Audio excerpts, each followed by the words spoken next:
Nguvu ya Kristo katika ufufuo. Nguvu ya ufufuo wa Kristo. Nguvu ya ufufuo wa Kristo, Sabato alasiri Agosti 8. Muhtasari wenye nukuu katika mwongozo wa kusoma Biblia, nukuu za roho ya unabii na Grace Momadi Masaka, maarifamtandaoni.com. Picha ya upendo. Basi sasa mambo matatu yanadumu: imani, tumaini na upendo, lakini lililo kuu kati ya haya ni upendo. Wakorintho wa kwanza 13 fungu la 13. Katika nyakati za wazee wa imani, sadaka za dhabihu zilizohusiana na ibada ya Mungu zilikuwa ukumbusho wa kudumu wa kuja kwa mkombozi duniani katika mwili, na hivyo ndivyo ilivyokuwa mfumo mzima wa ibada ya huduma za patakatifu katika historia yote ya Israeli. Katika huduma ya hema la ibada na ya hekalu ambalo baadaye ilichukua nafasi yake, watu walifundishwa kila siku kwa njia ya mfano na vivuli ukweli mkuu kuhusiana na ujio wa Kristo kama mkombozi, kuhani na mfalme. Na mara moja kila mwaka akili zao zilipelekwa siku ya mbele hadi kwenye matukio ya mwisho ya pambano kuu kati ya Kristo na Shetani na utakaso wa mwisho wa ulimwengu kutoka kwa dhambi na ulimwengu wenye dhambi. Dhabihu na matoleo ya ibada wakati wa Musa zilikuwa zikielekeza kwenye huduma bora zaidi, ile ya mbinguni. Patakatifu pa duniani palikuwa mfano au kivuli cha yale yaliyopo sasa, ambapo zawadi na dhabihu zilitolewa. Sehemu zake mbili za patakatifu na patakatifu pa patakatifu zilikuwa mifano ya vitu vilivyokuwa mbinguni, kwani Kristo kuhani wetu mkuu leo ni mhudumu wa patakatifu na wa hema ya kweli ambayo Bwana aliiweka, wala sio mwanadamu.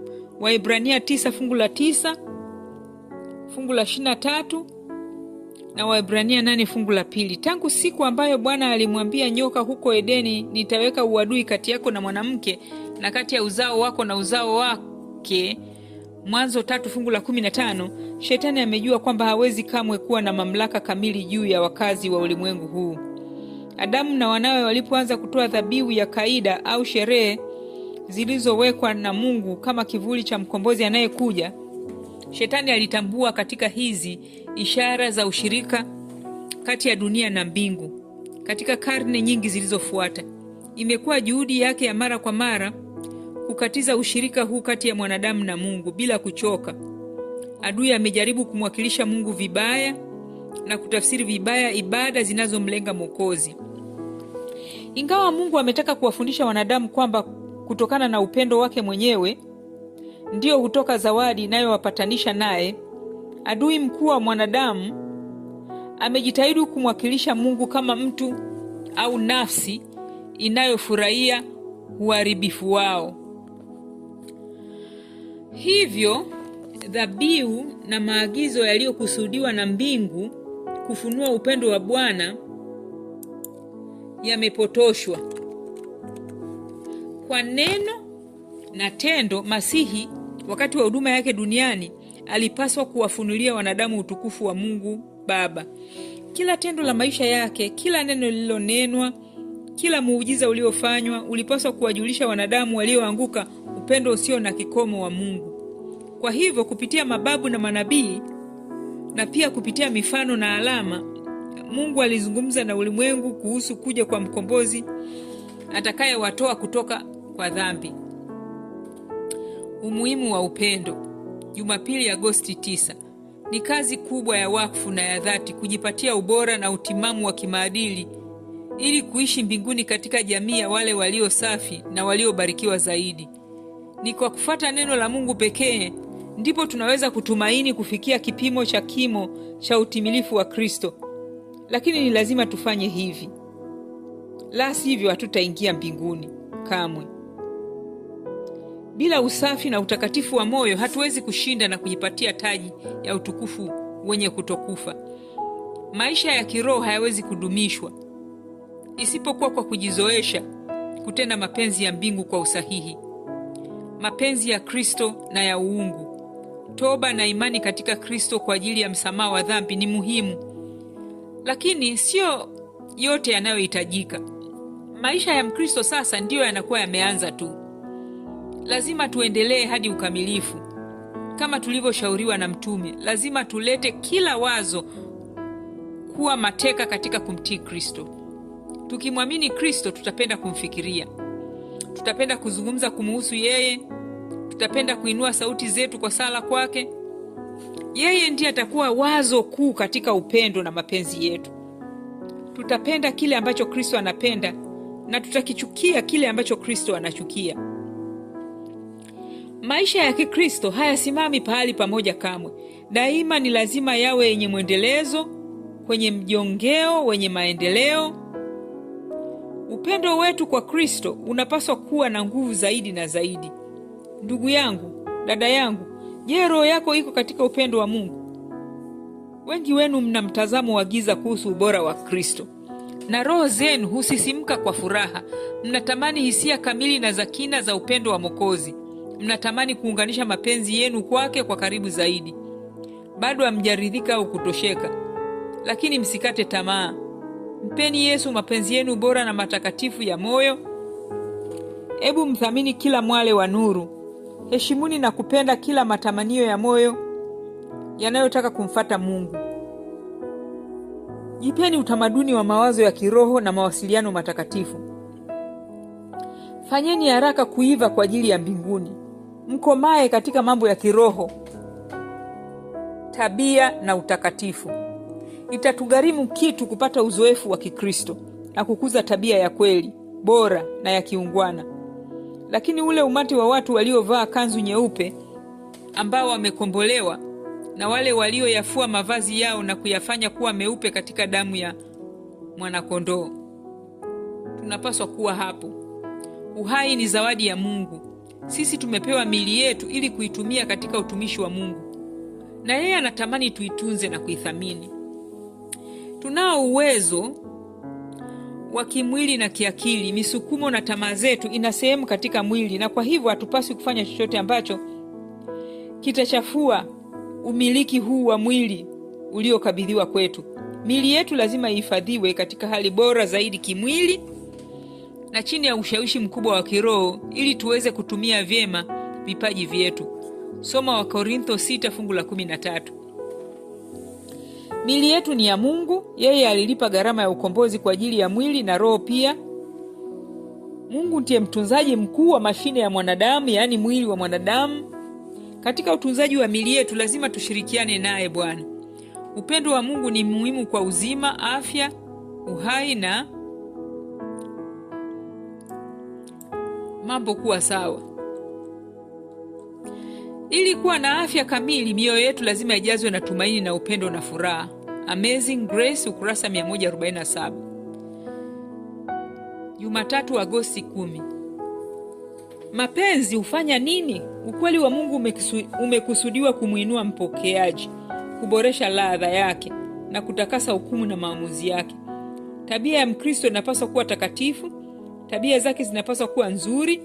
Maneno yake yasiwe na hila.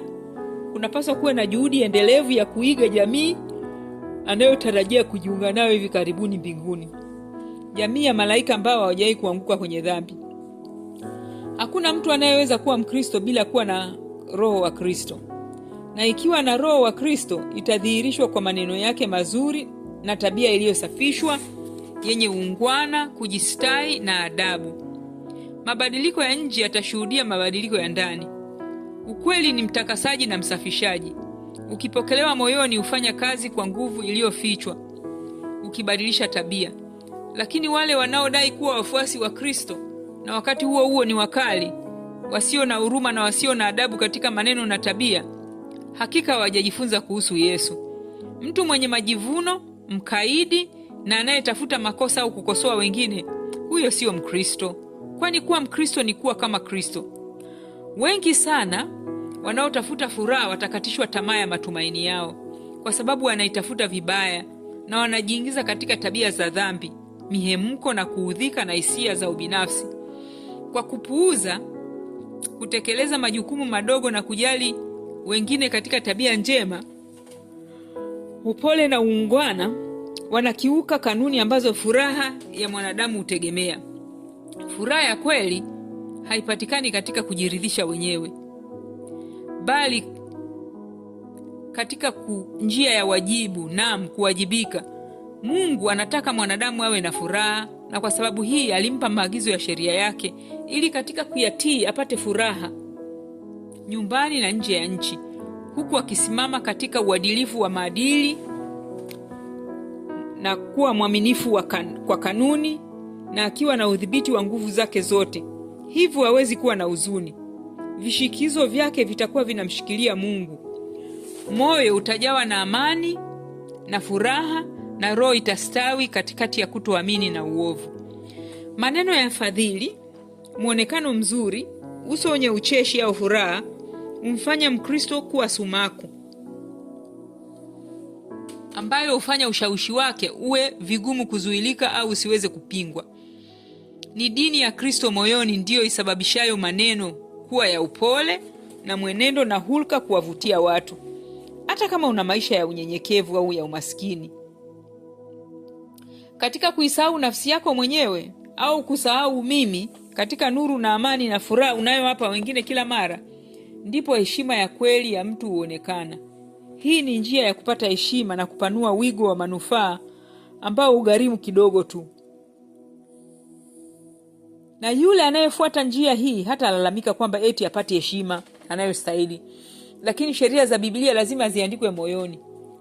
Kanuni za Biblia lazima zibebwe katika mtindo wa maisha ya kila siku. Reflecting Christ, ukurasa 305. Hatuhitaji kuanza kwa kujaribu kupendana sisi kwa sisi. Upendo wa Kristo moyoni tu ndio unaohitajika. Ubinafsi unapozama ndani ya Kristo, upendo wa kweli uchipuka ghafla, automatiki. Kwa uvumilivu tutashinda. Ni uvumilivu katika huduma ndio huleta utulivu na pumziko kwenye moyo. Ni kupitia watendakazi wanyenyekevu na wenye bidii na waaminifu ndipo ambapo mustakabali na ustawi wa Israeli unakuzwa. Neno la upendo na la kutia moyo litatenda zaidi katika kutuliza hasira ya haraka na tabia zenye kuazimiwa kuliko kutafuta makosa na lawama zote unazoweza kumrudikia mkosaji. Testimonies for the Church, Volume 7, gombo la 7, ukurasa 266. Kile ambacho upendo hakifanyi, Jumanne Agosti 11. Kile ambacho upendo hakifanyi, wale wanaohenyeka katika kuelekeza mawazo yao kwenye matendo yao mema, wakizungumzia daima hali yao ya kutokuwa na dhambi na kujitahidi kufanya mafanikio yao ya kidini yaonekane na watu, wanajidanganya nafsi zao wenyewe. Kwa kufanya hivyo, wanajidanganya nafsi zao wenyewe. Mtu mwenye afya njema anayeweza kujihusisha na shughuli au tasnia ya maisha na ambaye huenda siku baada ya siku hufanya kazi yake akiwa na roho yenye nguvu na mzunguko mzuri wa damu unaotiririka kupitia mishipa yake, hamwambii kile anayekutana naye ampe umakini wa utimamu wa mwili wake. Afya na nguvu ni hali ya asili ya maisha yake, na kwa hiyo akili yake haiwazi kwamba anafurahia utajiri mwingi hivyo. Ndivyo ilivyo kwa mtu mwenye haki kweli. Hajui wema wake na uchaji Mungu wake. Kanuni ya kidini imekuwa chemchemi ya maisha na mwenendo wake, na ni kawaida kwake kuzaa matunda ya Roho kama vile mtini unavyozaa tini au kichaka cha waridi kinavyotoa maua ya waridi bila hata kufikiria. Asili yake imejaa upendo kwa Mungu na wanadamu wenzake kiasi kwamba anafanya kazi za Kristo kwa moyo wa kujitolea kwa hiari. Wote wanaoingia katika eneo la ushawishi wake wanaona na kunusa uzuri na harufu nzuri ya maisha yake ya Kikristo, huku yeye mwenyewe akiwa hana ufahamu nayo, kwani inapatana na mazoea na mwelekeo wake. Anaomba nuru ya Bwana na anapenda kutembea katika nuru hiyo, kufanya mapenzi ya Baba yake wa mbinguni ni chakula na kinywaji chake. Maisha yake yamefichwa na Kristo katika Mungu, lakini hajisifu kwa hili, wala haonekani kulijua. Mungu utabasamu kwa unyenyekevu na watu walio chini na wanaofuata kwa karibu nyayo za Bwana. Malaika huvutiwa nao na hupenda kukaa kwa muda mrefu zaidi katika njia yao. Watu wanaweza kuwapita kwa sababu wanaona kuwa ni watu ambao hawastahili kutambuliwa, na wale wanaodai kuwa wana mafanikio ya juu na wanaofurahia kuangazia matendo yao mema. Lakini malaika wa mbinguni huinama juu yao kwa upendo, na ni kama ukuta wa moto unaowazunguka. Wale waliotakaswa kupitia ukweli wataonesha kwamba ukweli umefanya matengenezo katika maisha yao, na kwamba unawaandaa kwa ajili ya kuhamishwa hapa duniani hadi ulimwengu wa mbinguni. Lakini maadamu kiburi, wivu na mawazo mabaya yanatawala maishani, Kristo hatawali moyoni. Upendo wake haumo rohoni.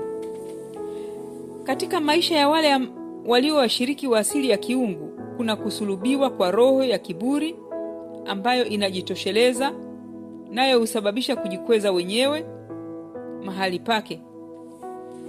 Roho wa Kristo hukaa, na katika maisha matunda ya Roho huonekana. Wakiwa na nia ya Kristo, wafuasi wake hufunua neema za tabia yake.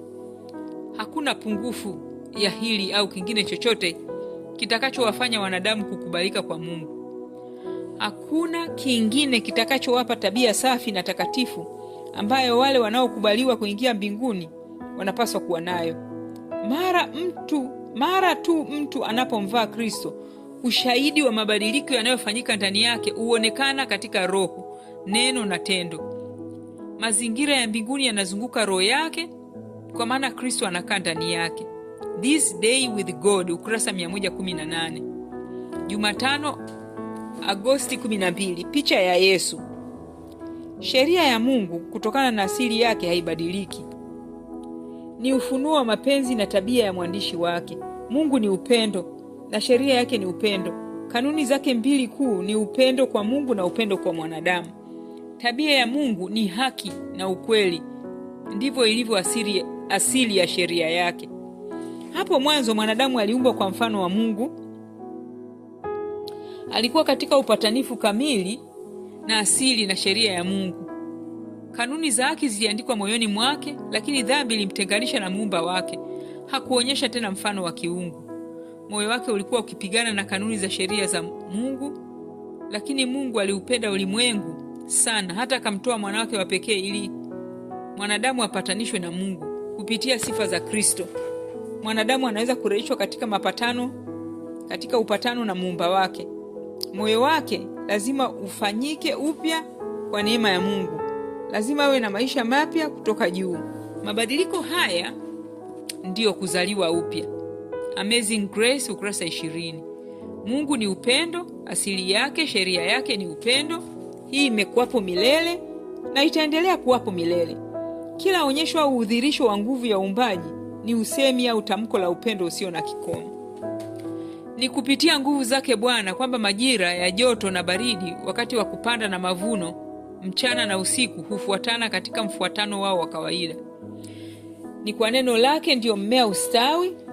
Ni kwa ajili ya neno la Mungu majani hutokezea na maua huchanua. Kila kitu kizuri tulicho nacho, kila mwale wa jua na mvua, kila kipande cha chakula, kila wakati wa maisha au uzima ni zawadi ya upendo. Historia ya pambano kubwa kati ya mema na mabaya tangu lilipoanza mbinguni hadi siku ufalme wa Shetani utatupuliwa mbali katika siku ya mwisho kwa ajili ya uasi na kuondolewa kabisa kwa dhambi, pia ni onyesho la upendo wa Mungu usiobadilika. Zawadi ya Kristo hufunua moyo wa Baba. Mungu aliupa ulimwengu wetu zawadi nzuri ya mwanawe wa pekee. Kwa kuzingatia kitendo hiki, kamwe wakazi wa ulimwengu mwingine hawangeweza kusema kwamba Mungu angeweza kufanya zaidi ya vile alivyofanya ili kuonyesha upendo wake kwa watoto wa wanadamu. Yeye alitoa dhabihu ambayo inapingana na hesabu zote, haiendani na hesabu za mwanadamu. Maelfu wanadhana potofu kuhusu Mungu na sifa zake. Kwa hakika wanamtumikia Mungu wa uongo kama walivyokuwa watumishi wa Baali. Je, sisi tunamwabudu Mungu wa kweli kama alivyofunuliwa katika neno lake, katika Kristo, katika asili, au tunaabudu sanamu fulani ya kifalsafa iliyohifadhiwa kama mbadala wa Mungu? Mungu ni Mungu wa ukweli. Haki na rehema ni sifa za kiti chake cha enzi. Yeye ni Mungu wa upendo, sikitiko na huruma nyororo na kujali. Hivyo anawakilisha katika mwanawe Mwokozi wetu. Yeye ni Mungu wa uvumilivu na subira. Ikiwa hiyo ndiyo nafsi ambayo tunaiabudu na tabia ambayo tunatafuta kuiga, basi tunamwabudu Mungu wa kweli. Alhamisi, Agosti 13. Imani, tumaini na upendo. Ujuzi wa njia ya Bwana unaongezeka na utaendelea kuongezeka. Uzushi na ushirikina vinauvika ulimwengu mavazi ya gunia la uasi na uovu. Fasihi na hadithi za kubuni za ovyo za kila namna zinazagaa, na hizi zinasambazwa kama majani ya msimu wa kupukutisha majani, na akili za maelfu zimetekwa sana na takataka hizi zisizo na za kidini wala za kiroho, na ni za ovyo kiasi kwamba hakuna nafasi akilini kwa ajili ya usomaji mzuri. Neno la Mungu na yote ambayo yangemuinua mwanadamu kutoka katika udhalilishaji wake linapitwa tu bila hata kujaliwa. Lakini neno la Mungu lina ukweli, na wote wanaounga mkono ukweli wa Mungu kwa wakati huu wanafanya kazi yao kwa wakati huu na umilele. Wale wanaoleta neno la Mungu akilini na moyoni wanasimama kwa wazi kabisa upande wa Mungu na ulimwengu wa mbinguni. Hawa watasimama kwa moyo mmoja na bega kwa bega katika kutetea utakatifu na usafi wa moyo, kile kitakachostahimili mtihani wa zama zote. Wale wanaounga mkono makosa kwa neno, kalamu na sauti, na katika kuwakandamiza wale waliounganishwa na ukweli, wako upande ule watu waovu ambao ni mawakala wa shetani wanakuja. Neno linatangaza kuhusu hawa watu kwamba watazidi kuwa wabaya, wakidanganya wengine na kudanganywa, na katika moja ya pande hizi mbili wanadamu watafanya kazi hii hadi mwisho. Nguvu zetu zote ni za Mungu, ni zake kwa uumbaji na kwa ukombozi. Mungu amempa kila mtu kipimo chake cha nguvu, na yeye anatarajia kila mmoja akiweke hiki kwenye upande wa ukweli. Hivyo ndivyo ukweli unavyopaswa kung'aa. Kristo anapaswa kusimama kwa shauku isiyogawanyika upande wa Baba. Sasa imebakia imani, tumaini, upendo, na kilichokuwa kikubwa ni upendo. Imani huangalia kupitia magumu ya kukatisha tamaa na ushikilia yasiyoonekana, na ushikilia yeye mwenye uweza wote. Kwa hivyo haiwezi kuchanganyikiwa. Imani, tumaini na upendo ni madada, na kazi zao ukachanganyika kikamilifu ili kung'aa katikati ya giza la maadili la ulimwengu. Watoto na vijana wanapaswa kufundishwa. Watu wasiojua wanapaswa kufundishwa pia kwa juhudi yenye uvumilivu ili kujua ukweli ni nini. Ukweli unapaswa kutolewa mstari baada ya mstari. Lakini sasa inadumu imani, tumaini, upendo, haya matatu, na lililo kuu kati ya haya ni upendo. Wakorintho wa kwanza 13:13. Katika maisha ya Kristo, upendo huu ulipata udhihirisho kamili ulioonekana waziwazi. Yeye alitupenda katika dhambi na udhalilishaji wetu. Alifikia kina cha huzuni ili kuwainua wana na binti wa dunia waliokosea. Hakukuwa na uchovu wa uvumilivu wake, hakuna kupungua kwa bidii yake. Mawimbi ya rehema yaliyopigwa na mioyo yenye kiburi isiyotubu na isiyo na shukurani yalirudi tena katika wimbi lenye nguvu zaidi la upendo. Yeye anayejibidisha katika upendo wa Kristo huenda miongoni mwa wanadamu wenzake na kuwasaidia wasiojiweza, na huku akiwaita moyo wa wanadamu waliokata tamaa na kuwaelekeza wenye dhambi kwenye ubora wa Mungu kwa watoto wake, na kuwaongoza kwake peke yake anayeweza kuwawezesha kufikia ubora huu kama inavyopaswa. Kisa cha nchi za mbali. Mkutano na jenerali.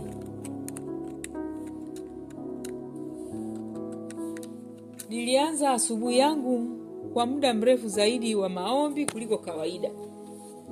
Baada ya kukutana na matatizo mengi katika kuomba makazi katika nchi ambayo imehifadhiwa jina, mimi na mke wangu tuliambiwa kwamba inawezekana kwetu kuomba siku hiyo hati ya kuwa wakazi wa muda wa miezi 6 ikiwa tungejiwasilisha katika ofisi ya uhamiaji. Hali yetu ilikuwa ngumu sana. Tulijua kwamba hali ya pasipoti ya mke wangu ingefanya ombi lolote alilotoa la kuishi nchini kukataliwa. Kukaa kwetu nchini kulikuwa hatarini. Sikujua nielekee wapi isipokuwa Mungu aingilie kati moja kwa moja. Tulijaza fomu kwa uangalifu katika ofisi ya uhamiaji na kusubiri kwa wasiwasi. Mwanamke aliyekuwa nyuma ya dirisha ambaye hatimaye alipiga simu yetu alikuwa mzuri. Alikuwa na hali nzuri. Alishughulikia ombi langu haraka, lakini alisita alipochukua pasipoti ya mke wangu. Kama ambavyo tulikuwa na wasiwasi kuhusu hili, hakuna maelezo yangu yaliyomridhisha katika maswali yake aliyotuuliza. Alitupungia mkono kwa kunung'unika, kisha akasema, "Nenda ukamuone jenerali." Moyo wangu ulikuwa ukinidunda kwa nguvu. Niliomba sala fupi moyoni. Mtu fulani alituonesha ofisi mwishoni mwa ukumbi mrefu ambapo kijana mmoja alikuwa ameketi nyuma ya dawati kubwa akitabasamu na kututhibitishia mimi ndiye jenerali.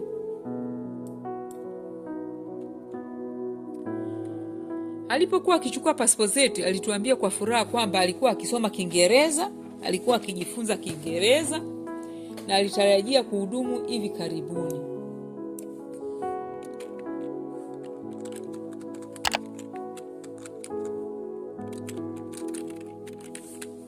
Katika ofisi ya Umoja wa Mataifa, hakuuliza kwa nini tulitumwa kwake.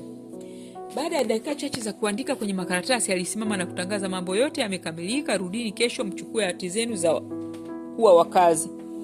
Hata katikati ya mshangao na faraja yangu, nilihisi msukumo kutoka kwa Roho Mtakatifu. Nikaandika haraka nambari yangu kwenye karatasi na kumpa, nikimwambia kwamba endapo angetaka kukutana na kufanya mazoezi ya Kiingereza ningefurahi kumtembelea. Baada ya siku hiyo alituma ujumbe kwamba alikuwa amekamilisha kadi zetu za ukazi mapema na tunaweza kuja kuzichukua.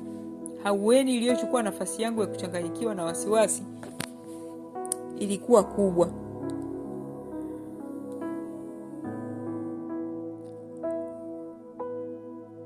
Haueni wasiwasi ilibadilika na kuwa mshangao. Mungu alikuwa amerahisisha njia na kwa haraka sana. Zaidi ya hayo, tuligundua haraka kwamba yeye alikuwa na mengi zaidi akilini mwake kuliko matatizo yetu. Mimi na jenerali tumekuwa tukiwasiliana, tumekuwa tunazungumza mara nyingi na tumekutana mara kadhaa. Tunafurahia mazungumzo kuhusu maisha na maadili tunayoshiriki. Kadri Kiingereza chake kinavyoboreka, urafiki wetu unazidi kukua zaidi. Na fursa za Mungu zinajitokeza mbele yangu. Lakini hizo ni faida ndogo tu kando ya fursa za kumtazama Mungu akitumia kila hali kutimiza kusudi lake.